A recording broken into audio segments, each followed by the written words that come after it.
Sprinkles. Sprinkles, also known as Jimmy's. I refuse to call them Jimmy's. Well, Why is that, Jimmy? So, I kind of view that as cannibalism. Like, Mm-hmm. I'm not the Jeffrey Dahmer type. I'm not gonna like peel your face off, wear it as a mask. I'm a little more subdued than that, you know. You're not gonna put the lotion in the basket. You put some lotion in the basket. Lotion Hello, in the Clarice. basket. Dwight. We could literally. was Office. just We could do watching- an episode on The Office. We could do an entire episode on serial killers. Oh yeah, and we could do them both because of the Scranton Strangler. We could do the Scranton So. Strangler. The murder on Bourbon Street. Uh-huh. There's been a murder. Actually, I was just watching the episode today where Michael drives his car into the lake, and Dwight is like, "No, he doesn't mean an actual right. There's a lake there. I'm trusting the computer. I've trained for this, Michael. Don't panic." I honestly feel like that's so many of our safe shows because, well, just the idea of like the safe show, we have no anxiety watching it. We know what's going to happen. We know it's funny. Mm-hmm. It's So never like- going to let you down. And now No, on it will Peacock, not. actually, there's bonus material, so you could True, the superfan you can only be more pleased with new content. So, but yeah, I think that and Arrested Development are my two savior shows or safe shows or whatever you would call it. See, I've love it. never watched Arrested Development. Oh my god, you would fly. To be through honest, it. There's one only of my 3 safe good shows- seasons, and you'll love Okay. it. One of my safe shows is Criminal Minds. Oh, that too, absolutely. I love Criminal Minds. You I you always love know they're gonna serial get the killers. guy, and you Well, know, you can. Sometimes they don't. That's true. Sometimes they don't. Sometimes that villain will come back in another episode and terrorize everybody. But But yeah, we should definitely do an episode on serial killers. There were points during like my internship where if I ever got bored, I would just go on Wikipedia and look at the federal prisons and just go through each one and look at the notable inmates. wow, I was that bored but that interested. It was a pretty interesting ride. good times at internships. Good times. Really keeping Made you a lot on of work. Yeah. The old accounting degree in 4 years, right? See, what I want to make money on though is sports betting. Yes, and that's a Like- good segue into our first topic today. We're talking about sports, specifically the never-ending entertainment coming from the UFC and Dana White over there in the MMA corner. Yeah, so this weekend was my first sports bet. Nice. And I really enjoyed the co-mains. I'm a big Thai Bam Bam Tuivasa fan. I was just hoping he was going to get that knockout because he was the underdog. Mm-hmm. He was like, we're going to swang and bang. That they did. Knocked him out with that that elbow. Derek Lewis went down. Yes, he did. When I was watching that, I wasn't thinking that he was hit that hard, but watching it back, hit the back of his head hits like the rail, and I was like, oh, maybe that is the biggest. Maybe that is what he really felt, where his head went back, and then he just went forward like a limp, like a limp. Well, limp Do dip. you watch a lot of boxing? Not really. So in boxing, I've seen people call them like phantom punches or ghost punches that just barely skin you, but if it hits in the right spot, lights out. Oh, really? Mm-hmm. Interesting. And he could have a weak chin too, Yeah, that's true. because he kind of got it like right on that jawline. Yeah, I was thinking, I don't know. Maybe he could. I was thinking maybe he could handle a little more, but because he was just on hot ones and taking all those wings to the face, but he couldn't take them punches to the face. So, I feel like he can't fight at home. is he from 'Cause I'm- Texas? Yeah, he's from Houston. Yeah, I mean, a lot of pressure 'Cause for it- home guys to be doing, doing their thing. I kind of thought though he would be a little bit better because I'm pretty sure his last fight in Houston was the Cyril Gane fight, which he lost. It was touted as his big homecoming first fight in Houston or something like that, and he lost. So, the lead up to this fight, they were trying to say, oh, he got those first fight hometown jitters out. He's going. He's going to show why he's the number 3. But then number 11 Bam Bam just came out. through. He I'd like to did. see Tuivasa in like a Speedo because I want to see if them tattoos connect because it kind of looks like he's wearing like a jumpsuit. They definitely do. Yeah. Yeah. So, fun fact: I actually have we have a close family friend who's from American Samoa, and his dad was the chief of his tribe. Oh, really? So when this guy was 18, he had the full waist to like kneecap tattoos, and he was a weightlifter. And my dad always went on the road with him, and this other big Hawaiian dude. He would ask him, "Yo, do all your tattoos connect? And is everything tattooed?" He goes, "Yes, everything." Wow. It's badass. Yeah, This dude's I know like the Rock has the kind of like the tribal ones on the Yeah, on he's his got the chest like and little his arm. shoulder cap. Yeah. But yeah, these dudes were big. Have you seen the Rock's stunt double? He's got the same tattoos and he has the same diet and workout plan. I mean, if you could just have the consistent job of being Dwayne The Rock Johnson's personal stunt double, you got to be living. That's got to be a hell of a job. Absolutely. It's fantastic. Just honestly, job security, just as long as he stays up to it.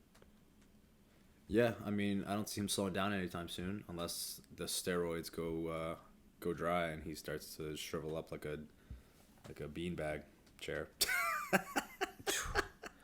I mean, I know the man's definitely not getting canceled. No, that's not a problem. It's not a I problem. mean, unless it comes out that he like awkwardly smiled at a woman in 1994, and Yeah, it's that fragile these days. And then but that's besides the point. the Adesanya fight was solid too. Kind of looked like he hurt his hand, so he was pulling back a little bit. Obviously, going more with the holding that with right the leg hand. kicks, right? Because I think he got like 30 legs in.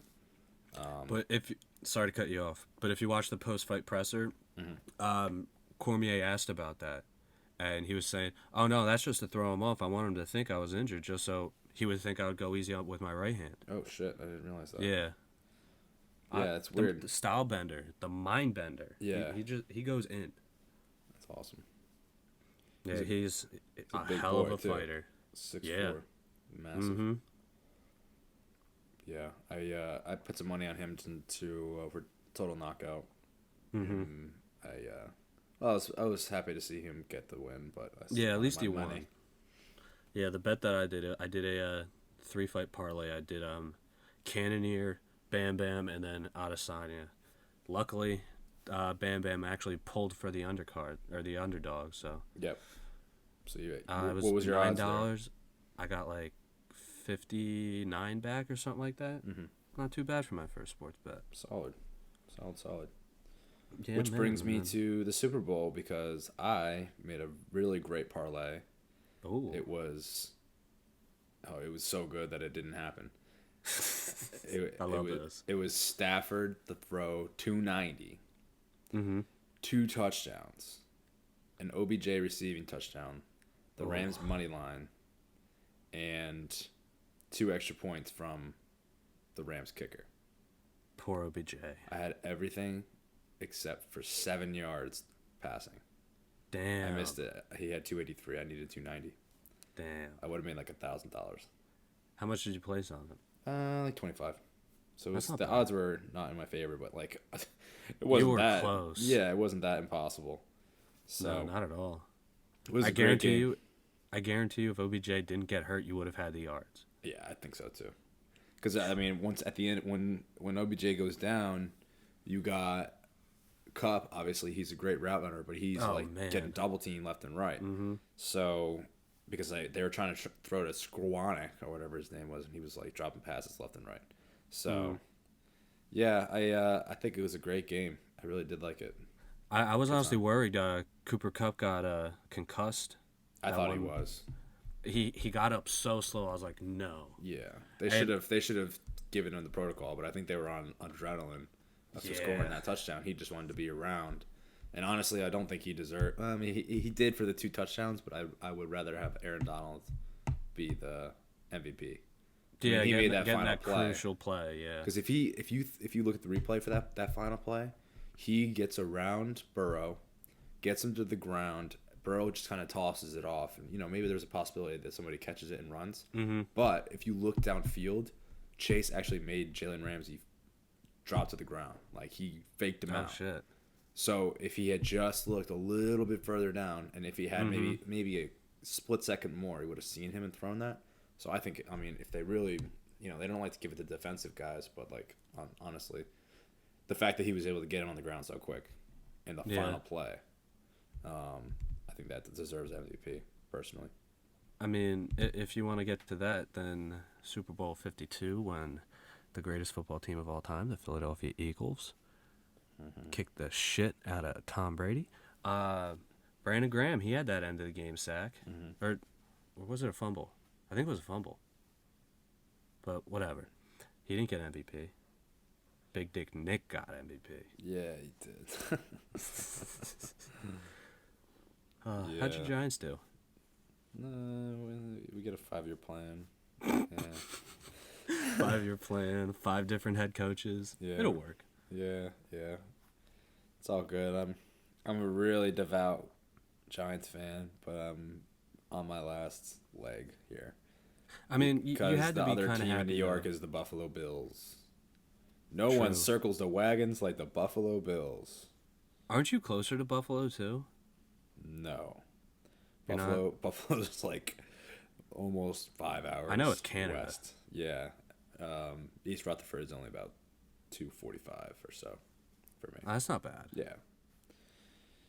I have not been to a game there yet, though, so I do need to see a game. But, it's kind of hard when your team is just in the absolute toilet. So it's one of those things where you're like, oh, I'd love to see them play, but I know I'm going to be disappointed. And, like, this year they were trying to, on the day that Strahan got his jersey retired, they were giving out, like, free Coca-Colas. Like, wow, we're already 6 games below 500. That's really going to make a difference.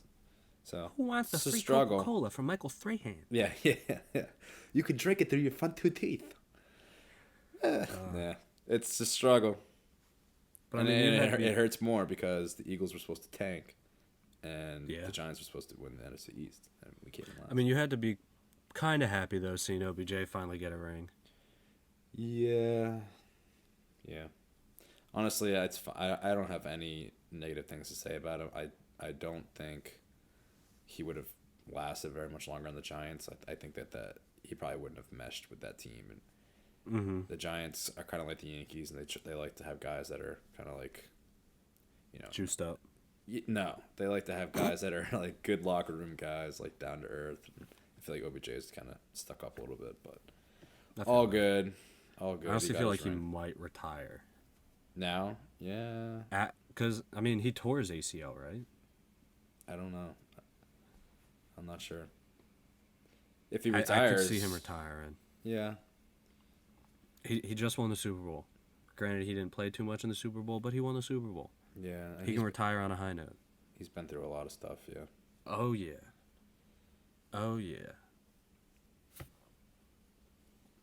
Well, before we get on too many more tangents, this week's episode, we're talking about conspiracy theories. Those people in the tinfoil hats, those type of ones, I always thought conspiracy theories are interesting. Oh, yeah. But Me too. more so the people that follow the conspiracies, because they're just usually nutcases in general. Right. You can go down rabbit holes and Reddit and really get deep into it. There's a market for everything out there. It's like Rule 34 of the internet. If you thought of it, somebody's done something with it. Let me tell you this quick story real quick. So my conspiracy theory that I chose is about JFK. One of my things in my job, what I do is I go to different stores and just try to see what's available, see what people are buying, and shit like that.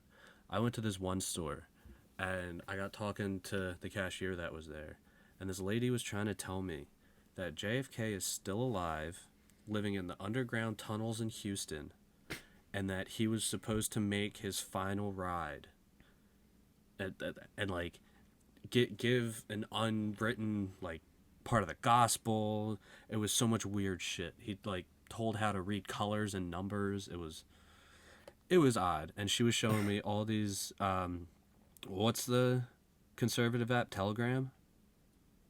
Uh, Well, that's besides the point. Don't want to give yeah. them any free promo, but one of those conservative messaging apps, she was showing me all these videos of quote unquote John Fitzgerald Kennedy and trying to say that he's still alive. So I just nodded. How old would he be if he was alive today? Uh, Like 90? well, he was what, 45 in 1960? So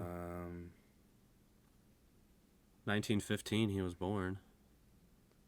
107. Holy shit! Really? Yeah. Wow! Oh my god! I did not think of it.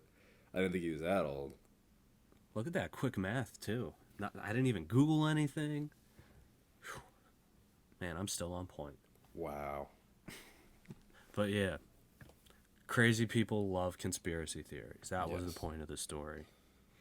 I'm sure you'll be going back to that store to hang out with that lady. Funny enough, I drove past there this past weekend. Store was bone dry, cleared out. Oh, Signs you mean, are off the. oh, people they bought were stuff. done. It wasn't like a Oh ghost no! town. It was like there's It no was. product. It was literally just a skeleton building. Interesting. Did they have like a smoke pad in there? Like a place where you can like try Oh stuff? no! Or? It was like a health food store. Oh. Oh. Oh, interesting. Yeah, it was odd. This Maybe lady Joe was trying to Rogan tell me told how- a bunch of them to go pick up some stuff. Yeah. Hey. But yeah, it seems like especially nowadays conspiracy theories are getting kooky, like the one about birds not being real. Oh yeah, I love that. Oh, Government do any other drones. animals fly? Do any other animals fly? No, birds do. Where do you only see birds when they're not flying? On power lines. Why? Because they're charging up. Oh my god, I love that. That's awesome. See, I just love that. I read an article that came out in December. Was the guy who started the movement. He said for like the first 4 years of this, I played such a stupid character in trying to just promote this they're just unworthy cause. And he finally came out and was like, yeah, it was all just trolling people. It's amazing. My goal for this was to fight lunacy with lunacy. It's amazing, like what you can make people believe. Especially these TikTokers. Yeah. Have you seen the movie Don't Look Up? Just came out No. on Netflix. Well, Sounds good. it's about it's amazing. It's about the kind of the conspiracy theory like community. It's centered around the fact that climate change is either real or not real from some people's eyes, and like what people will go through to either discredit the scientists talking about it or to go in the other direction, right? So and the guy who wrote it was also Adam McKay, the guy who also wrote and directed Step Brothers. He actually wrote this before COVID happened. So when they started shooting it during COVID, he was like, wow, I just predicted this whole thing. Because it's like the movie's all about like a crazed reaction to the world ending. And so it's really, really good. Like, who do you believe? And how does information get misconstrued? And yeah, it's more prevalent nowadays than ever. I mean, you can deep dive Reddit and find anything you want to read. And if you want confirmation bias, you can believe whatever you want to believe. So it's a crazy world out there. Conspiracies are a part of it. Gotta love when people think that every opinion matters. Absolutely. It's like, I have my opinions, and they don't mean shit. Right. It's like literally sitting in my bedroom talking to a microphone. It doesn't mean anything. You're talking to me through the microphone. Well, talking to our potential audience out there. But in the grand scheme of things. Yes, hello audience. Anyway, get to your theory. All right, so, like I said, I did the JFK assassination. So, for those who don't really know entirely what went on, I kind of paraphrased the official report that was released. So I'm going to just skim through this. Yep. On November 21st, 1963, President Kennedy, accompanied by his wife and Vice President Lyndon B. Johnson, undertook a 2-day, 5-city fundraising trip for the election, for the upcoming presidential election. At first, he was in San Antonio and Houston, and then Fort Worth, and then he was going into Dallas, and then he was supposed to go to Austin. Mm-hmm. So, at first, he makes a speech in front of the hotel where he's staying at, and then he was supposed to be speaking again at a Fort Worth Chamber of Commerce event. So, Kennedy and his party made a short little flight to the Dallas airport, where he picked up and started the infamous drive. Mm-hmm. So, as they're driving, as the motorcade turned southwest on Elm Street and began traveling through Dealey Plaza on the edge of downtown Dallas, the president's convertible passed a multi-story Texas Schoolbrook Depository building.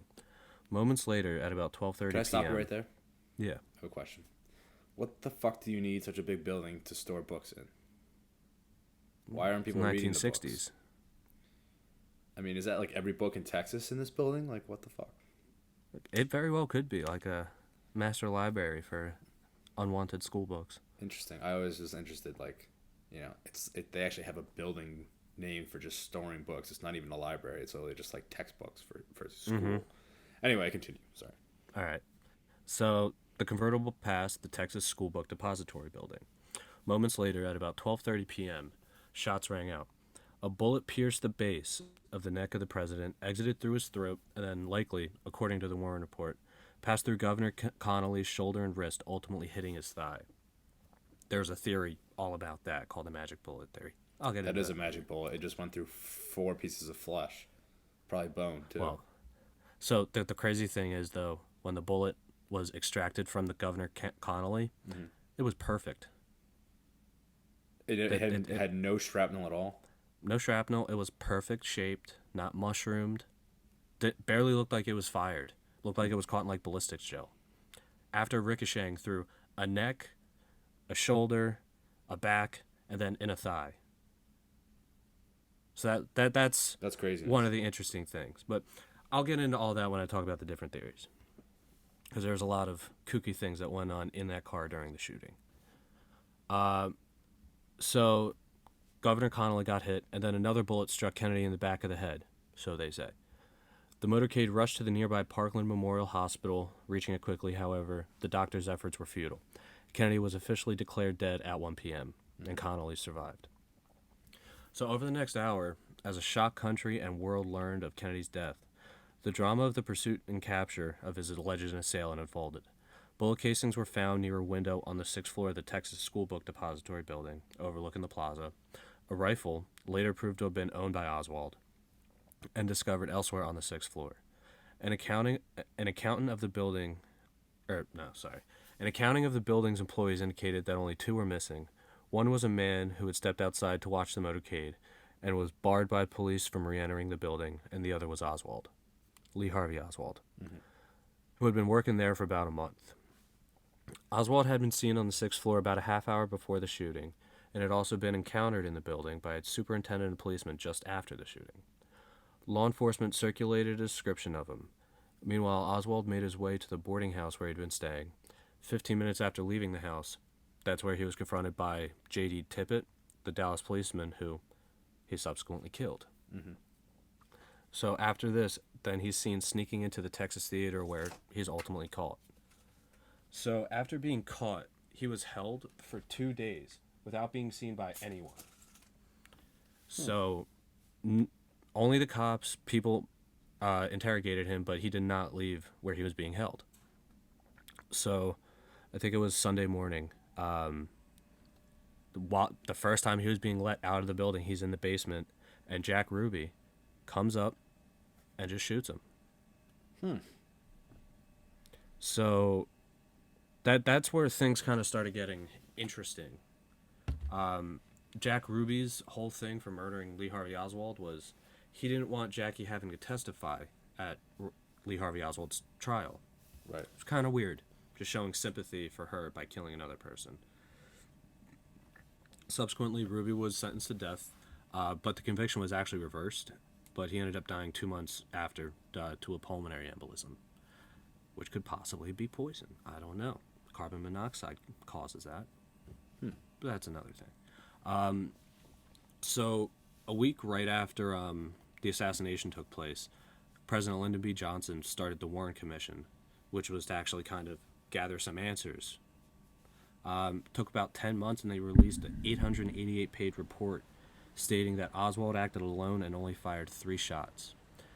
And once this came out, that's when people started really disagreeing with it. But there wasn't really any evidence that they could attribute to because it's not the media nowadays. So they just kind of held it in. So after this kind of goes untalked about until in 1976 when the House Select Committee on Assassinations, or the HSCA, was created to take a look at these things, because like a year before they actually played the video for the first time on public TV.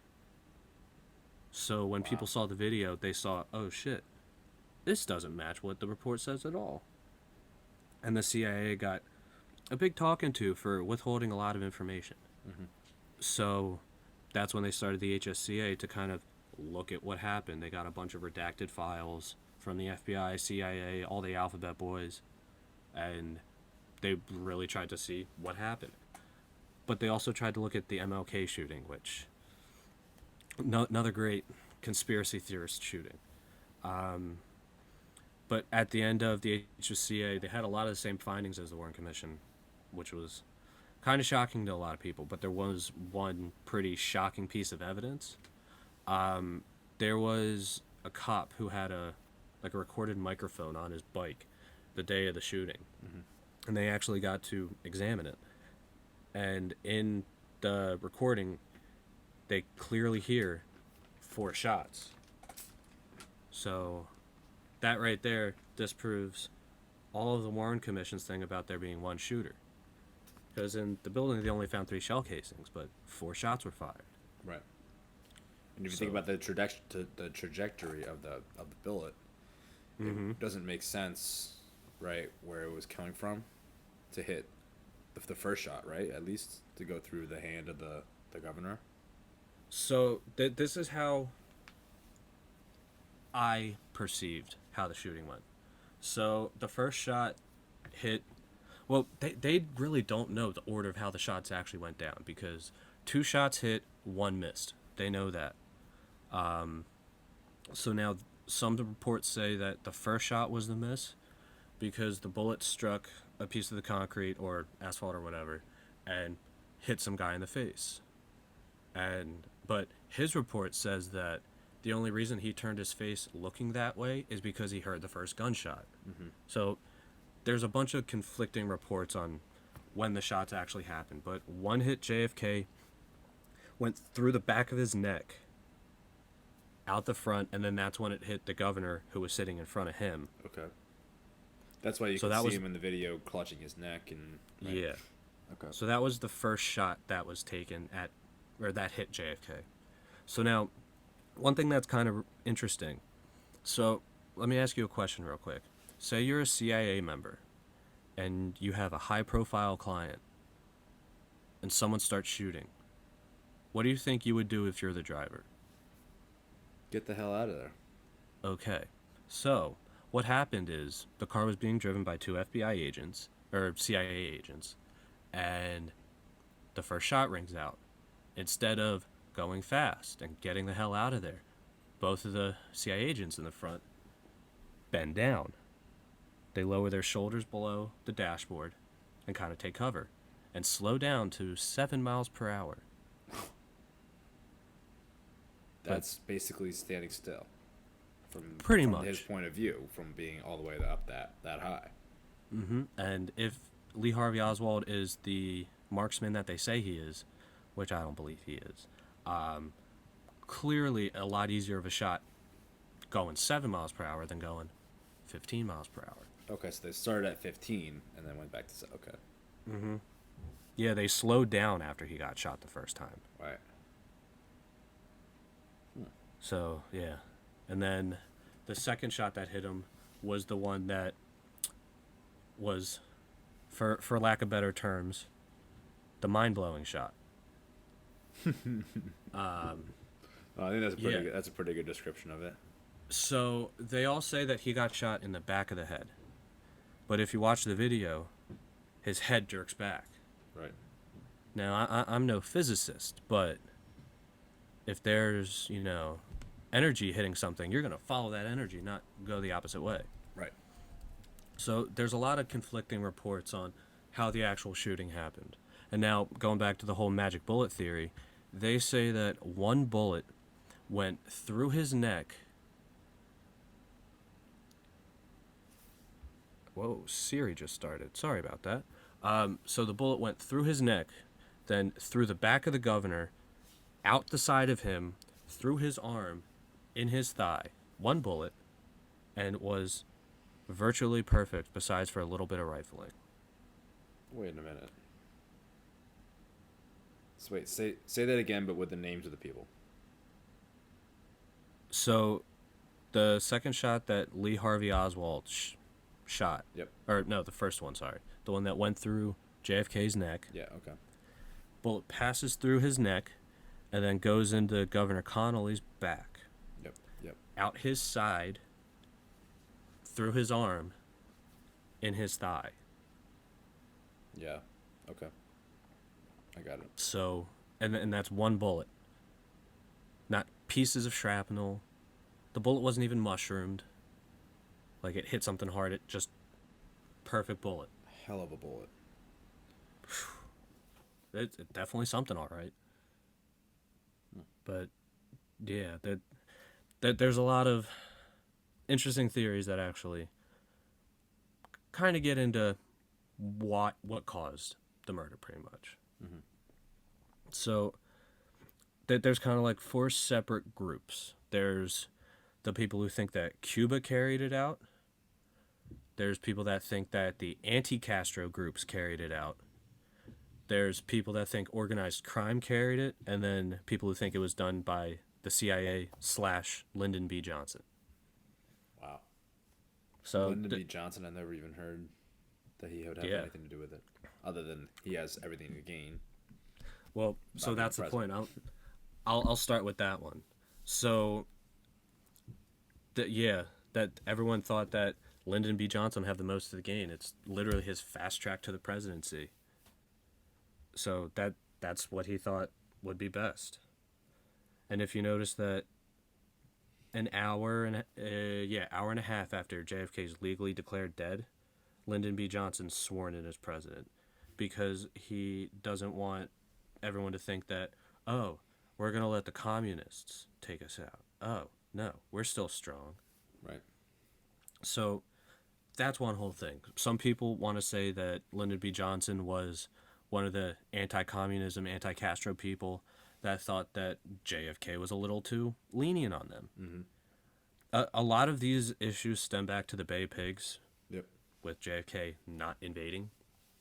A lot of people think, well, minus that Cuba carried out the attack, all those people really think that them not invading Cuba and taking down Fidel, that kind of made him, like, just pretty much a bottom feeder. Soft in everybody's eyes, right? Yeah, and easily take advantage of. Mm-hmm. But, well, I'll go through the Cuba one first, because that one is a little bit different than all the other ones. So, the CIA has already been known to have made many attempts on Fidel Castro's life. So, a lot of people speculated that he was the one behind the murder because JFK was trying to get Fidel killed. Mm-hmm. But Castro literally made a statement about this. He said that this would have brought just a huge retaliation against Cuba. Why would we have done this? And kind of made sense. There were also some travel logs that Lee Harvey Oswald took a trip to Mexico City 2 months before the actual assassination took place. His main goal was trying to either contact Russia or Cuba to get help with something, but no one responded to him. So that right there in itself kind of proved that, hey, Cuba did not really want to be a part of this. Right. So that one is probably the least plausible in my opinion. Right. Then other people are talking about how the anti-Castro groups kind of carry this out. So this one's more after JFK didn't invade Cuba during the Bay of Pigs. People believe that everyone against Castro developed kind of a huge hatred towards JFK, and it's been known that Lee Harvey Oswald was part of a pro-Castro committee down in New Orleans, where he had plenty of contact with people who were pro and anti-Castro. So a lot of extremists were at his disposal, and he was at the disposal of them. So a lot of people think that he was kind of made the scapegoat because one of his famous lines is, "I didn't shoot him. I'm a patsy." So he was already initially saying that it's not really all him. Right. So, yeah, anti-Castro groups could have been one of them. I don't think so. That one seems a little far-fetched. I feel like the organized crime one could be a pretty good indication. Mafia. So, I know you've seen The Godfather, but for other people who haven't, before the Cuban Revolution in 1953, a lot of the mobs and mafias loved Cuba. That was their safe haven because it was out of the U.S. jurisdiction. Right.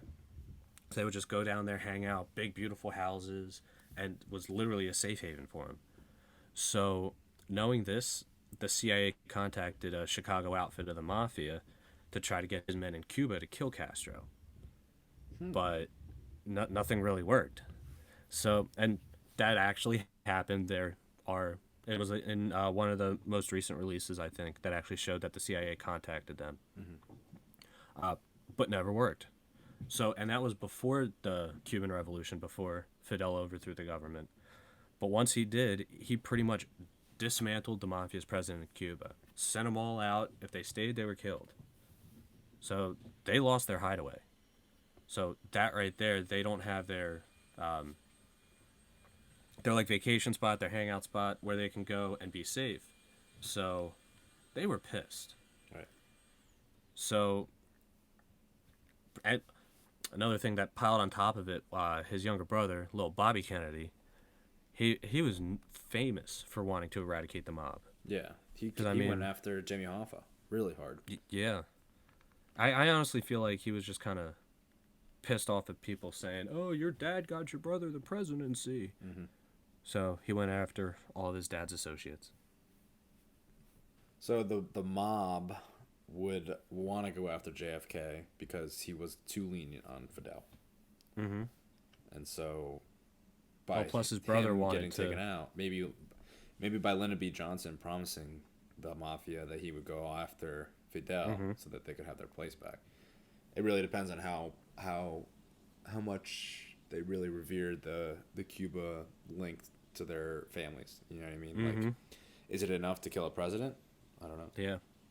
Well, another interesting thing with the whole organized crime aspect of it is Jack Ruby, the guy who killed Lee Harvey Oswald. He's known for all of his gambling rackets. He owned a very famous club that was frequented by cops and people who avoid cops. So he had his mob connects. So it would kind of make sense. Him shutting him up before, Lee Harvey Oswald could talk to anybody, really. So organized crime looks like it would be a good avenue. And then, the CIA, Lyndon B. Johnson, kind of went over this one, but on the whole, CIA aspect, some people speculate that a lot of the CIA higher-ups were still very anti-Castro, anti-communism, and the CIA has a history of going on their own directive. So I could see it happening where the CIA was just like, well, all right, he's going to be lenient with them, so let's just take him out. Right. And, with the CIA drivers that ducked after the first shot and slowed that's really down. Suspicious. Very suspicious.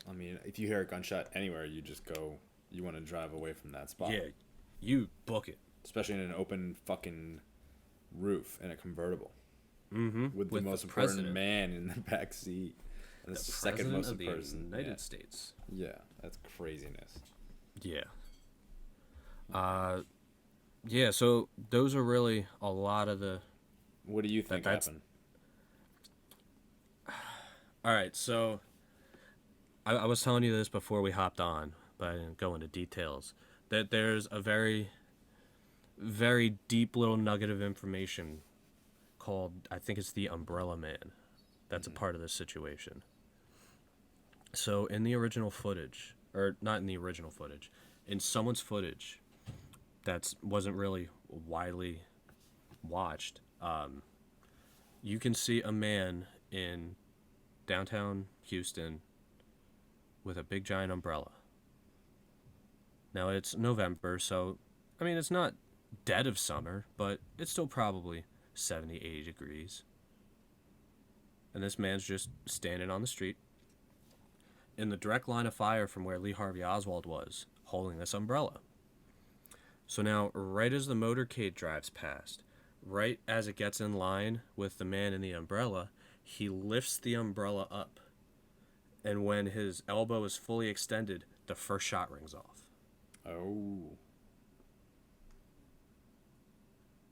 interesting. Yeah, that's I couldn't find a lot of information on that, but yeah, that one was more interesting than anything. I don't know if it's actually real, but it'd be pretty crazy if it was. It would make sense as to why maybe the bullet stayed intact because he was closer, and then if there was gunshots and only three cases up near where Lee Harvey Oswald was, maybe the fourth was from him. Maybe.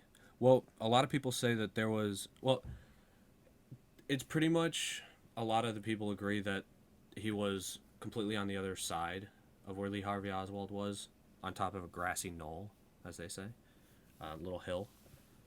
Mm-hmm. But there's the uh, the one thing, the HSCA. They said that there were four shots, but there's also really enhanced videos of where you can kind of see muzzle flash or like the gunpowder clouds, Mm-hmm. and people have counted six shots. Oh wow.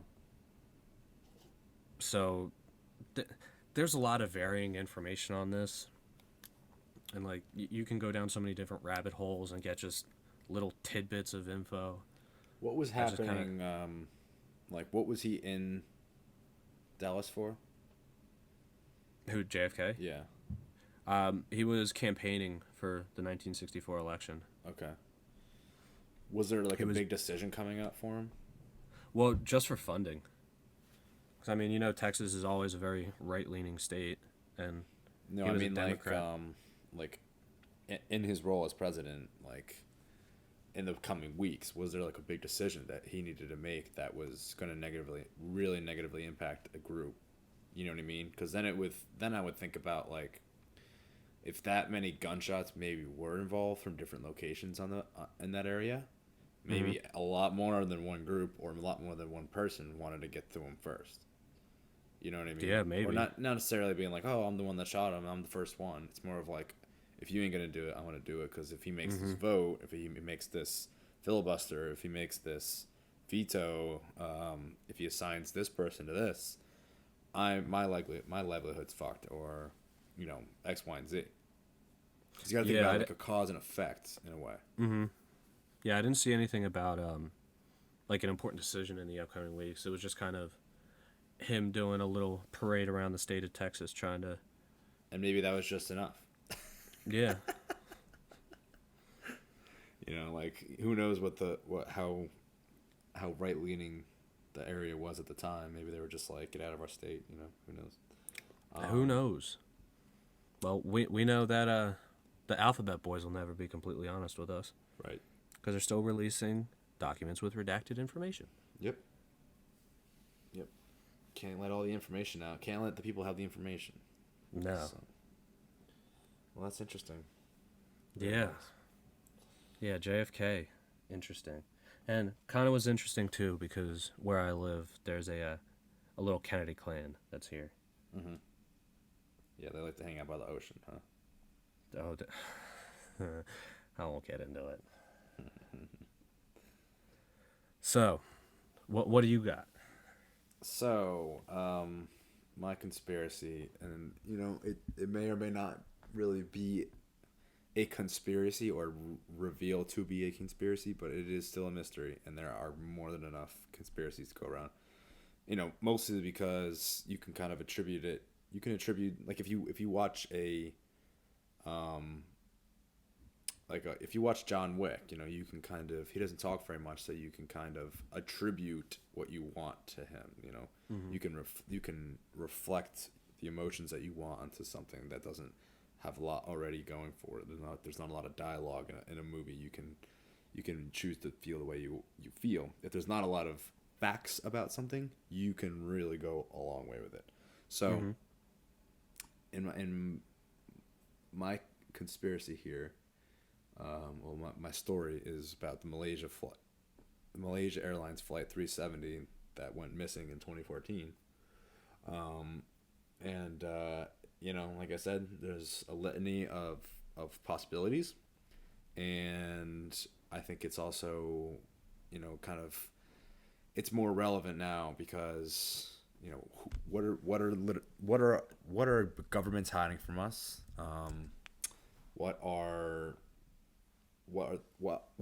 What things have been gone missing in the past that we still don't know the true answer to, and it also happens in 2014, so it's kind of more relevant to our age group and day and age than stuff that's happened in the past. So, in addition to that, having it happen so frequently, or having it happen so recently, you would think the technology was there at the time and as well now to be able to figure out more answers, but alas, it has gone, actually probably gotten more confusing as the years have gone on. So essentially in the early spring of 2014, the Malaysia Airlines flight 370 was departing from Kuala Lumpur in Malaysia. Good pronunciation. Yeah, it's pretty good. Headed for Beijing, and there was 239 passengers on board, 12 of which were the flight attendants and or the flight crew essentially. Mm-hmm. Most of the people on the board were Chinese, and then a good portion from there were Malaysian. Essentially, what was going on, and it's very weird because it was a very normal takeoff. It was a very normal plane, all checked out, fueled up for two potential emergency landings at two different airports. Like, they filled up enough gas where if they didn't make it to Beijing, they can land in Vietnam, or it could land in the Philippines. I don't know about the Philippines, but Or like definitely South Korea type. Yeah, definitely in Vietnam because it's on the way. Anyway, Mm-hmm. so the sequence of events happens like this. So plane takes off, and everything's good, no problems at all. The pilot is in contact with the flight attendant, or the flight what the hell do you call it? The people in the building. The flight deck. Yeah, or the Control tower. The control Radio tower. Control. Yeah, the control tower. You were just singing that. This that one song, is right? ground control. Ground Okay, yes, control. ground control. Okay. There we go. So the pilot was in constant contact with the ground control, the one in Malaysia, as well as the airport in Malaysia is where they had contact with.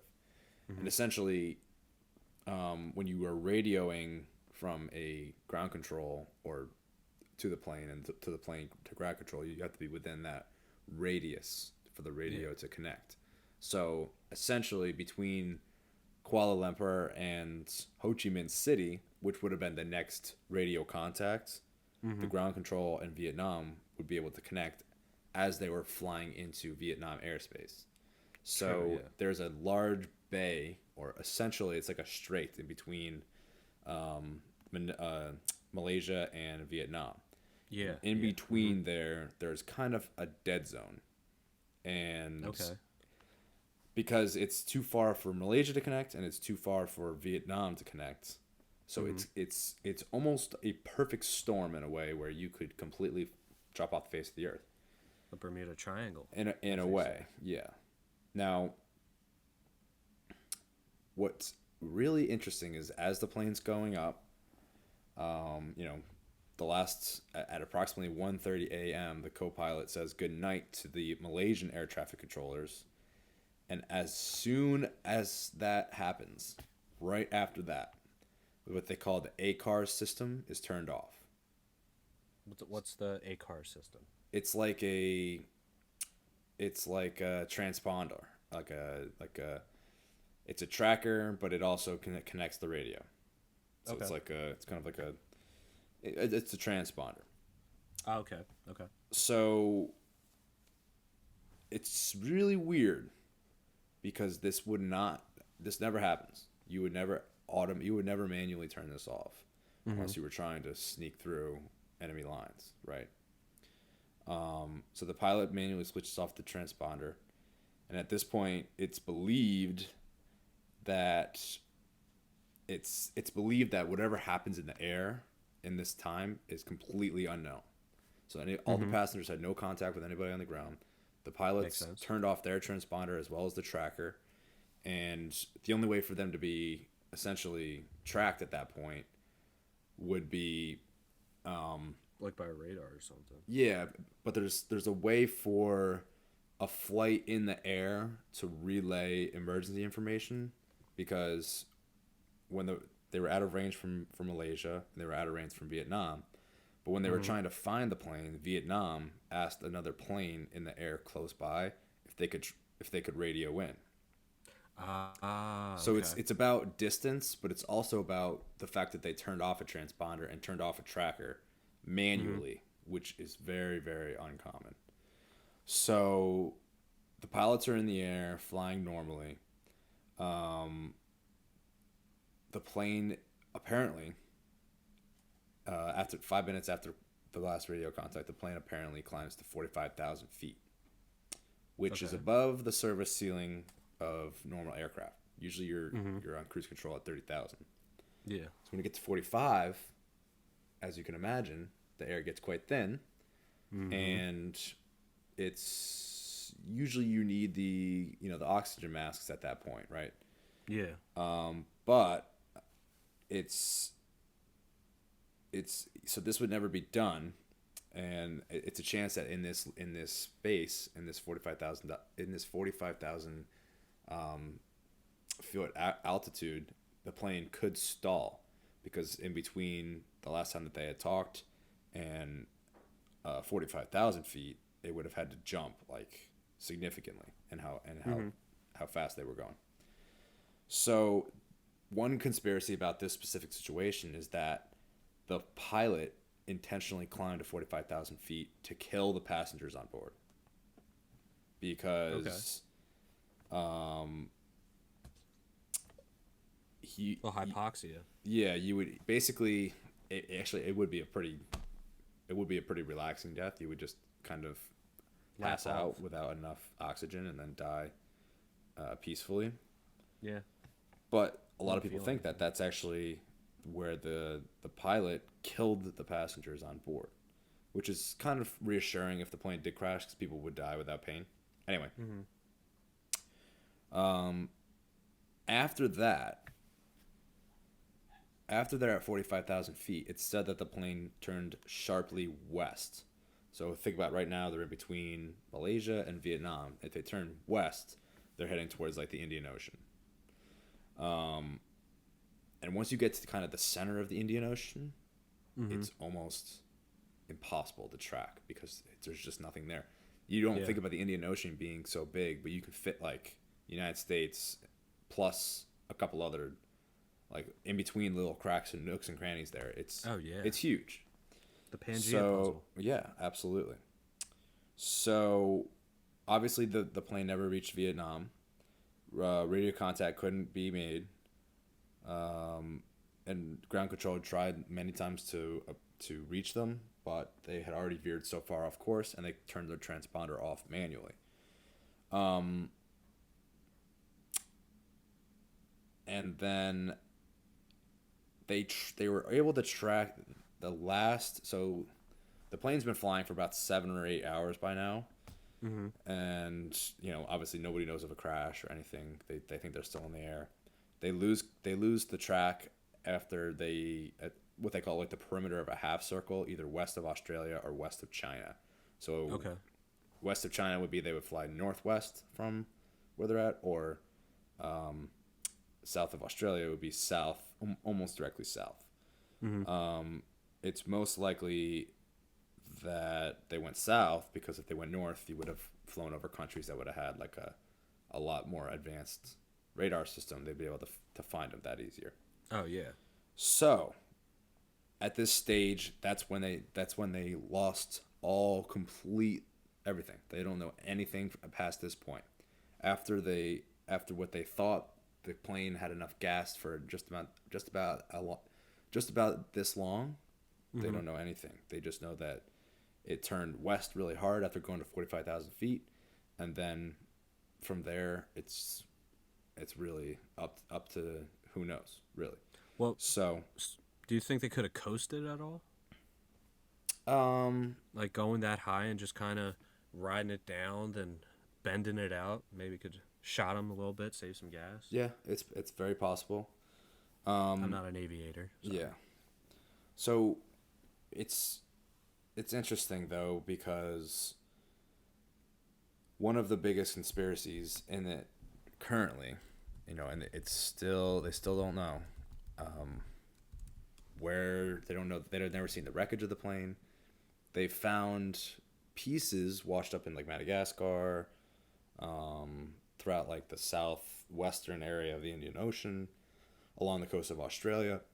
They found pieces, but they can't say for sure where the actual plane is, and what happened to the people, what led up to this. One conspiracy is that the pilot actually is an executor of a larger terrorist plot.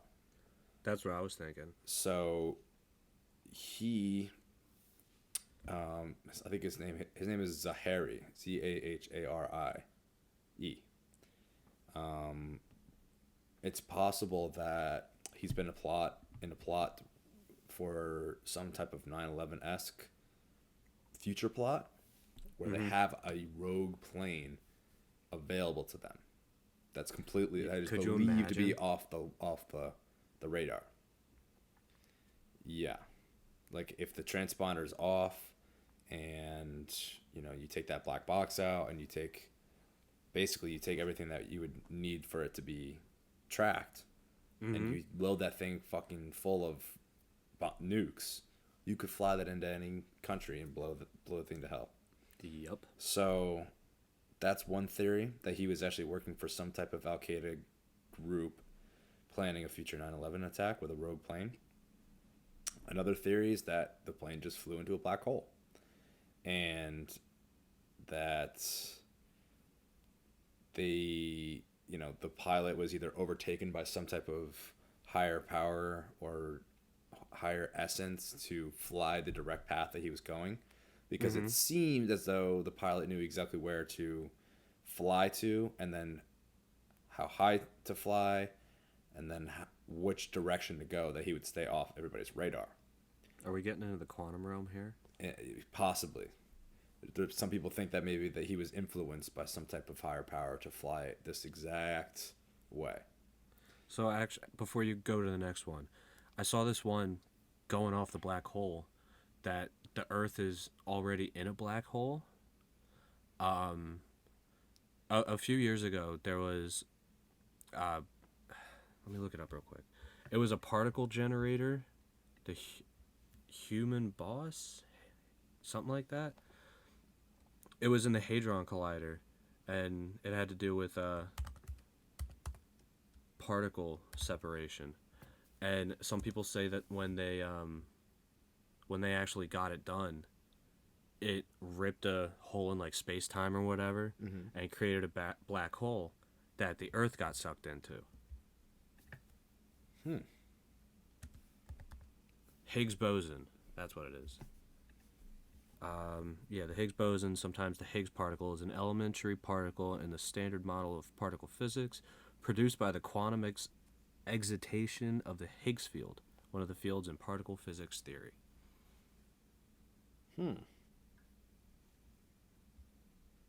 So, hey, if there is a black hole, these two stories could align. Could have been from the Higgs boson. Hope I'm saying that right. Interesting.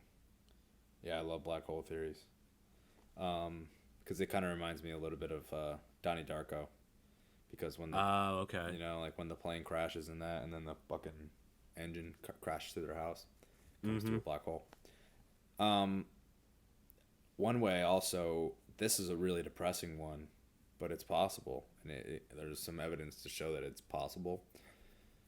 The flight, Zahari, the pilot, he actually got divorced, and his kids were taken away from him the day the kids moved out of their house the day before the flight went missing. And they said that he was also like some type of political like fiend, like he loved politics, and he was a big fan of this guy named Anwar Ibrahim, and he was just convicted of sodomy and sentenced to 5 years in prison one day before the flight went missing. Damn. So this guy is facing an existential crisis. Not to mention, now this is even kind of the bigger piece, he had a flight simulator in his house, and it's the simulator can be actually programmed to custom scenarios. So it's very, very possible that he simulated this exact event to stay off the radars, and he was just this was his last ditch effort to just get the hell out of there and have an impact on the world, whether it be very negative, killing hundreds of people. But I think he was severely depressed. I could see that. Yeah. Yeah. Because nowadays, a lot of the cockpit doors close, too. So, or, like, lock. Right, yeah. That can't be open from the outside. Right, exactly. So, who knows? He could have killed the co-pilot. Right. Right. And you know that the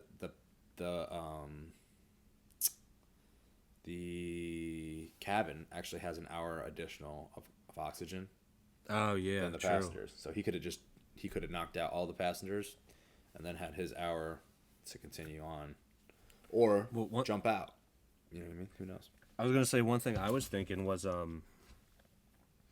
he could have like dropped his own oxygen mask, went up to that height, killed everyone, and then like flew the plane somewhere. Yeah. There's another theory that he landed the plane in like somewhere in Australia, and they got everybody off, rebranded the plane, took all the transponders out, replaced them, repainted it, and then what they did with those people, I really don't know. Could be like a Squid Game type of situation. I don't know. Don't get me started about Squid Games. So yeah, it's really crazy. I mean, 240 people died, and it's still unknown. They're like I said, they're finding pieces here and there, but they don't know where the entire plane is, and they still can't piece it together. So, I mean, think about all the families that just like, you know, up the plane just up and completely vanishes. And that's at least in like major tragedies or like someone getting a gunshot wound and dying. Yeah. You at least can see their body, and you can, you know what happened. You can come to terms with that. Closure. But this is a different story. Well, another one of the wilder theories I heard about this one was, if you didn't know, 2 months later after this, another Malaysian Airlines flight got shot down. Right. Some people say that the flight that got shot down was a staged flight.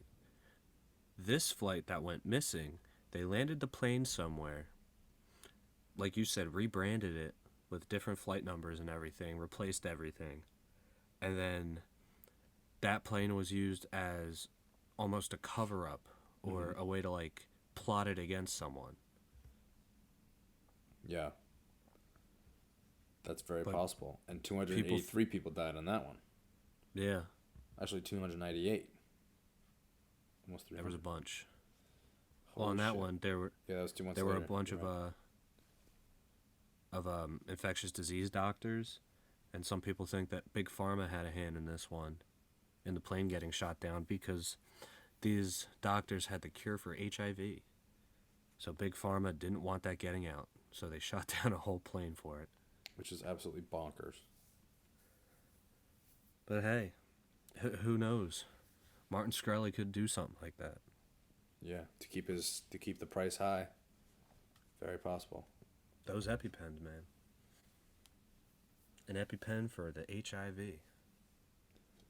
Man, it's really sad. You can actually look at the pictures online of people dead in fucking fields from that. Mm-hmm.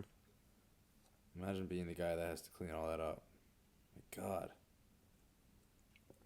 Imagine being a family member going and having to identify your dead family member by literally their wedding ring on a severed finger because the rest of their body is missing. Yeah, you're right. That's unbelievable. That I don't know. I don't like it. Yeah, I don't like the plane stuff because 9/11 it just hits like too close to home. But it's like it's the shit that hits the hardest. Like you're going so fucking fast, and it's life can be over in a second, like a split second. Mm-hmm. Oh shit. See, the thing with me in 9/11, my dad was a fireman, so the 343 men and women that lost their lives going into the building that everyone was running out of. Mm-hmm. That's what I remember most about 9/11, even though I was 3. Yeah. But yeah, planes are. I mean, I enjoy flying, but I would not enjoy crashing. Indeed. It's funny. It was shot down over Ukraine. Now it's and now we're Ukraine's in this going to shit. Yeah. And your boy is Ukrainian, so that's fun. Technically, so am I. I did my ancestry. What's the? So it was technically in the Russian Empire because my great grandfather left there in, I think it was 1914, just right before the Russian Revolution. 1914. But it was, I think it's pronounced Wopoyuka, something like that. The only thing I found with that name was from a newspaper report that talked about the World War I fighting. And that was the only thing I could see that mentioned that name. And then I found it on a couple old maps. But it's I'd technically be a white Russian. Wow. So I'm hoping that they don't figure that out and come arrest me because they think I'm some sympathizer or something. I'm not KGB, I swear. Felt like I should preface that. But yeah, the world's a crazy place right now. Indeed it is. But it's kind of crazy to think, though, how much this crazy shit is just perpetrated by the media. Yeah. This stuff has happened for years upon years, generations upon generations. It was just never this widely publicized. Yeah. Yeah, if you think about it, it was always happening kind of under the rug, and at that time it was more you could have a conspiracy and have it not be disproven so easily. Now it's just everybody can have their conspiracy, but you don't know where to look to disprove it. Yep. So it's so prevalent. It's so prevalent. It really is. There's this one conspiracy theory that I saw. It has to deal with about 297 years of missing time. Really? It was it had to do with something about Charlemagne and how Charlemagne never existed. It was just a figure made into history to align with the Holy Roman Empire's views and standpoints to try to get the people to rally behind them and not the other rulers or something like that. Interesting. And it had to do with the Julian calendar and then the Gregorian calendar. Okay. Because there was a 10 or 13 day difference between the two. So if you go back to when the calendar started, it's a 297 year difference. That's pretty crazy. Mm-hmm. Huh. Wonder what happened in those years. No one knows because that's one of those things. Everything was either written on a piece of paper or told by word of mouth. Maybe that was when COVID-1 happened and we never learned our lesson. Oh yeah, SARS-CoV-1. We're going to get flagged for misinformation. Well, Goodbye, everybody. Looks like we're gonna start a new podcast. No, but Nah, next we're week we staying. are trying to do the Fellowship of the Ring. Lord of the Rings 1. We're gonna break that bad boy down because Jimmy's never seen the movies, just finished the books. Mm-hmm. You finished all the Again? books? Audible, if you want to sponsor us, I would greatly appreciate it. I love your service. Yeah, I'm done all the books. Okay. Hobbit And- included. Wow, that's impressive. And yeah, you're gonna like it. I think you're really gonna like it. You can teach me a few things about the lore because I don't know as much of the background. So I'm still gonna need to brush up on the lore, yeah. but I don't know. I thought the books were kind of slow. Well, they're I long, just right? I just come off all the Game of Thrones books, Song of Okay. Ice and Fire. So I was kind of in that mindset with all the fighting and the gore and the brothers fucking sisters, stuff like that. Mm-hmm. I wasn't expecting a bunch of orcs and elves and hobbits and Yeah, this is like Yeah. the OG nerd stuff. You know, it's great. yeah, definitely a culture shock. Indeed. But the books right now that I'm on are the Kingkiller Chronicles. The Name of the Wind is the first book. Pretty good. Good. Who Yeah, wrote man. that? I'll tell you in a minute. Patrick Rothfuss. Okay. It's a trilogy. There's 2 books out right now, and then the final book should be out very shortly. Splendid. All right, And it's well, like the author's very active amongst like online message boards with his fans and shit. Mhm. He's like, hey, if anyone wants to help me write this book, let me know. I'll definitely take it. That's pretty cool. Mm-hmm. I love those integrative authors. Could you imagine just like putting in your own scene in Game of Thrones or something? I know. I'll tell you, I actually did rewrite the ending Did you really? to an extent. Let me see if I can find the copy. I wrote it a couple years ago. Was it while we were still at school? No, it was during. I think it was during COVID, like The OG probably lockdown. beginning then. Yeah, Yeah. Back when no one knew what was going on. Back in the toilet paper hoarding days. yeah. Back in the design. Oh my god. Yeah, I'll see if I can find. I'll see if I can find it because I did start to write it and I think I lost interest. But Well, that could be something we read next week. yes, indeed. Gotta keep the fans on their toes. Gotta keep them Yes. wanting more. Yes, indeed. Yes, we shall. Well, come back next week, and we're gonna be doing some lore and some fantasy, hanging out in Rivendell. Getting nerdy in Middle Earth. Yeah, hanging Oh, out. so with, should we do the 3-hour or the 4-hour movie? what's the 4-hour movie? The extended version. Oh my god. You want to get 4 hours of dwarves? Let's do. No, let's do the 3-1 because that's the one that. All right, so it's 3 hour, 2 hour, yeah, 3 hours. Do the 3-hour one, Fellowship of the Ring. All right. Okay. Because this one got a ton of Oscar noms. Actually, no, it got 4 Oscar noms. No, it got. We'll go to this next week. I think it has like 12 Oscar noms. Mhm. Anyway, we'll do that. Yeah, man. And lady. And We one want lady. a diverse audience. And them. Yes. We don't discriminate. Thank you, they, for joining this week. We'll see you next Yes. time. Peace. Deuces.